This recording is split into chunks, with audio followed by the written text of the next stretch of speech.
وہ کیا بات کرتے ہیں؟ آج بھی کچھ لوگ آئے ہوں گے، ہر جلسے میں آتے ہیں کہ چلو ہم کچھ نہ کچھ وہ نکالیں گے، کچھ نہ کچھ چیزیں تو پکڑیں گے، اور پھر اس پر کل ہم چائے کی دکان پر ڈسکس کریں گے کہ مولانا صاحب نے تو یہ بات کر دی، یہ تو ایسے نہیں، یہ تو یوں بات ہے، انہوں نے تو یہ تاریخی اختلاف بیان کر دیا، یہ تو غلط بات بیان کر دی، بات یہ نہیں دراصل یہ ہے، انہوں نے تو امام جعفر الصادق کی تاریخ کو 15 رجب قرار دیا، وہ تو 22 ہے، کوئی کہے گا نہیں وہ 22 نہیں ہے، وہ تو ربیع الثانی میں ہے، کوئی کہے گا ان کی پیدائش تو ربیع الاول میں ہے، تو بات اس پر شروع ہو جائے۔ یہاں بھی لوگ یہ کرنے چاہتے ہیں، ہمیشہ یاد رکھو کہ جلسوں کے اندر کم سے کم اگر تم ایک دوسرے کی اصلاح نہیں کر سکتے تو جلسے میں آنے والا خطیب تو تمہاری اصلاح کے لیے آتا ہے، وہ جس بات کی اصلاح کرے، جو خرابی تمہارے اندر موجود ہو اس خرابی کو چھوڑ دو، اور اس خطیب کی جس بات سے تمہیں اختلاف ہو اس بات کو چھوڑ دو کہ بھائی ٹھیک ہے یہ بات تمہیں سمجھ میں نہیں آئی لیکن یہ بات تو اچھی تھی، یہ بات تو میرے حق میں بہتر تھی، تو چلو ہم اس بات کو قبول کر لیتے ہیں۔ ساری زندگی ایک دوسرے کو اگر تم برداشت کرنے کا ماحول ہی پیدا نہیں کرو گے اور خامیاں ہی نکالتے رہو گے، کبھی کسی کی خامی پکڑی، کبھی کسی کی خامی، کبھی کسی کی غلطی، کبھی کسی کی غلطی، تو تم اپنی غلطی پر کب توجہ کرو گے، کب دھیان دو گے؟ اللہ والے کی بارگاہ ہے، میں آپ سے کہوں ایک شخص حضور محبوب الہی کی بارگاہ میں حاضر ہوئے اور انہوں نے کہا حضور میں ابھی تک کسی کا مرید نہیں ہوا اور 80 سے زیادہ لوگوں کی بارگاہ میں حاضر ہو چکا ہوں، اللہ کے ولیوں کی بارگاہ، پیروں کی بارگاہ میں حاضر ہو چکا ہوں، اور میں نے ان سب میں ایک ایک غلطی کو دیکھا ہے اور میں نے اسے جمع کر لیا ہے، اب میں آپ کی بارگاہ میں آ گیا ہوں اور میں چاہتی ہوں کہ آپ سے مرید ہو جاؤں، لیکن میری نظر بہت تیز ہے اور میں بہت باریک بینی سے کام لیتا ہوں۔ حضور محبوب الہی نے ارشاد فرمایا کہ تو بڑے بڑے لوگوں کی بارگاہ میں حاضر ہوا ہوگا، میں تو بہت چھوٹا ہوں، کمتر ہوں، آپ نے اپنے لیے جملہ استعمال فرمایا، تو میرے یہاں تو تجھے بہت سی خرابیاں مل جائیں گی، لیکن ایک بات تجھ سے کہتا ہوں، تو 80 پیروں کی بارگاہ میں گیا اور تو نے وہاں سے ایک ایک خرابیاں جمع کی، آج تیرے پاس 80 خرابیاں ہیں، کاش کہ تو نے ان کی ایک ایک اچھائیاں نوٹ کی ہوتی تو آج تیرے پاس 80 اچھائیاں ہوتی۔ خطیب کوئی بھی ہو، میں اس وقت یہ بات نہیں کہہ رہا ہوں کہ کوئی یہی عوض کر لے کہ میں کہہ رہا ہوں کسی بھی عقیدے کا خطیب ہے، بات یہ ہے کہ خطیب اہل سنت و جماعت کا مسلک اعلی حضرت کا کوئی بھی ہو، وہ کیا بات کر رہے ہیں آپ اس سے کچھ تو جمع کر سکتے ہیں، کچھ تو نوٹ کر سکتے ہیں، آپ اکٹھا کر سکتے ہیں، لیکن آپ چاہیں گے تو یہ کام ہو سکے، آپ کوشش کریں گے تو یہ کام ہوگا، اور اگر آپ کے معاشرے سے برداشت کرنے کا مادہ ختم ہو جائے، عدم برداشت کا ماحول پیدا ہو جائے، جیسا ٹی ویوں پر ہوتا ہے، آپ دیکھیے ڈیبیٹ کے اندر کوئی کسی کی بات نہیں سنتا، یہی حال اب ٹی ویوں سے نکل کر چائے کی دکانوں تک پہنچ گیا ہے، گھر کے اندر پہنچ گیا ہے،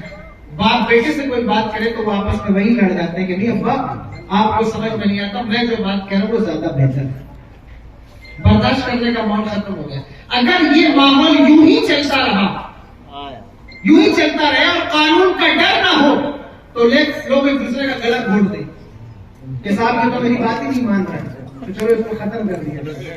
اس لیے قانون ضروری ہے۔ بولو سمجھ میں آ رہی بات؟ قانون کا ڈر ضروری ہے، قانون کا ڈر نہ ہو تو لوگ کسی غریب کی کٹیا کو سلامت نہ رکھیں، اسے اجاڑ کر پھینک دیں، قانون کا ڈر نہ ہو تو لوگ اپنے دشمنوں کا گلا گھونٹ دیں، قانون کا ڈر نہ ہو تو طاقتور کمزوروں کے اوپر بیٹھ جائیں، قانون کا ڈر نہ ہو تو روز محلے میں خون کی ندیاں بہیں۔ پتہ چلا کہ قانون کا ڈر اگر ہندوستان کے نظام کو، کسی بھی ملک کے نظام کو صحیح رکھنا ہے تو ڈر کا ہونا ضروری ہے، قانون کا پابند بنانے کے لیے خوف کا ہونا ضروری ہے۔ تو اگر ایک ہندوستان کے نظام کو چلانے کے لیے، تمہارے ضلع اور معاشرے اور شہر کے نظام کو چلانے کے لیے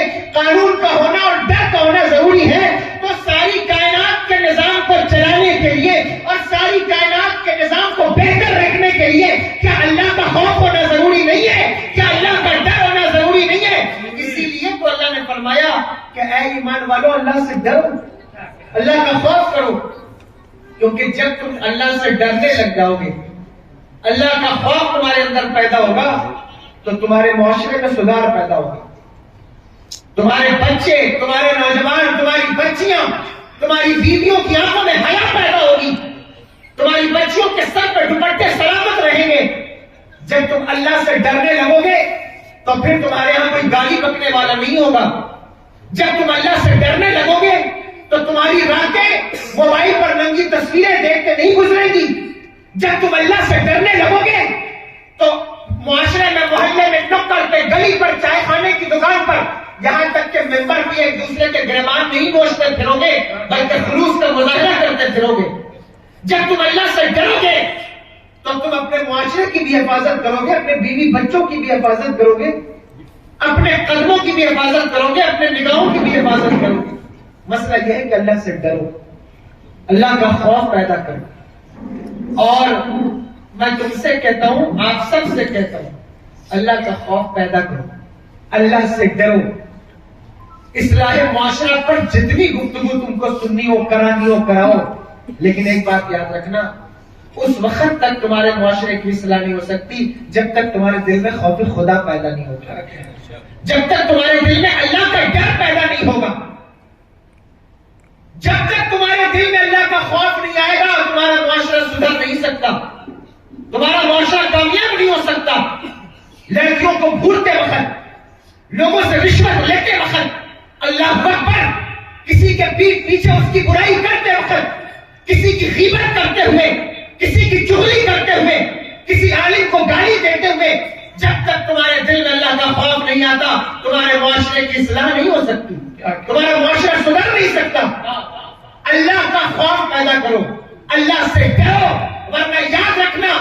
جس بربادی کے دہانے پر تم کھڑے ہوئے ہو، خدا کی قسم قیامت تمہارے دروازے پر دستک دے رہی ہے۔ تمہیں اندازہ نہیں ہے کہ تمہارے معاشرے کے حالات کیا سے کیا ہوتے جا رہے ہیں۔ تمہارے بچوں، تمہارے نسلوں اور تمہاری جنریشن کے حال کی طرف اگر کبھی رات کی تنہائیوں میں تم بیٹھ کر کے غور کرو تو تمہیں خدا کی قسم اگر تمہارے سینے میں دل ہے تو تمہیں آنسو آئے بنا رہ نہیں سکتے۔ حالات یہ ہیں، بد سے بدتر حالات ہو گئے، کیا سے کیا حالات ہو گئے۔ مجھے بتاؤ، غور کرو کہ حالات کیا ہیں، کیا ہے تمہارے معاشرے کا حال۔ کبھی آپ نے غور کیا، کبھی آپ نے دیکھا ہے، سوچا ہے ہمارا معاشرہ کیا کر رہا ہے، کدھر جا رہا ہے، کیسی آگ لگی ہوئی ہے؟ مجھے بتائیے یہ کیوں ہے؟ خوف خدا نہ ہونے کی بنیاد پر، اللہ کا خوف نہ ہونے کی بنیاد پر۔ لیکن یاد رکھنا، اس بات کو یاد رکھنا، اللہ کا خوف اگر تمہارے کلیجے میں نہیں ہے، تم کو اللہ سے ڈر نہیں لگتا، تو اپنی موت کو تو یاد کرو۔ مرنا تو سب کو ہے، مرنا تو تمہیں بھی ہے، مجھے بھی ہے، ہم سب کو جانا ہے اس دنیا سے۔ موت یاد کرو۔ جب کوئی اپنی موت کو یاد کرتا ہے تو اس کو اللہ کا خوف پیدا ہوتا ہے، اللہ کا ڈر پیدا ہوتا ہے۔ اللہ کا ڈر موت کو یاد کرنے سے پیدا ہوتا ہے۔ توجہ ہے آپ کی، سن رہے میری بات کو؟ اللہ کا خوف پیدا کرنا ہے تو موت کو کثرت سے یاد کرو، کثرت سے موت کو یاد کیا کرو کہ اللہ نے جانا ہے۔ کتنے دن کی دنیا ہے، کتنے دن ہمیں یہاں رہنا ہے؟ 40 سال، 50 سال، 60 سال، اس کے بعد تو پلٹنا ہے، اس کے بعد تو لوٹنا ہے۔ مجھے بتاؤ، جب مسجدوں سے منہ پھیر کر گزرتے ہو تو تمہیں اندازہ ہے کہ یہ جو چہرہ تم مسجد سے پھیر کر گزر رہے ہو، اسی چہرے کو کبھی گریبان سے اور جو ہے وہ کپڑوں سے باندھ کر کے اللہ کی طرف لایا جائے گا۔ تمہیں اس بات کا اندازہ ہے جن پیروں کو مسجدوں سے ہٹا کر تم جو ہے وہ خرافات کی طرف بڑھ رہے ہو،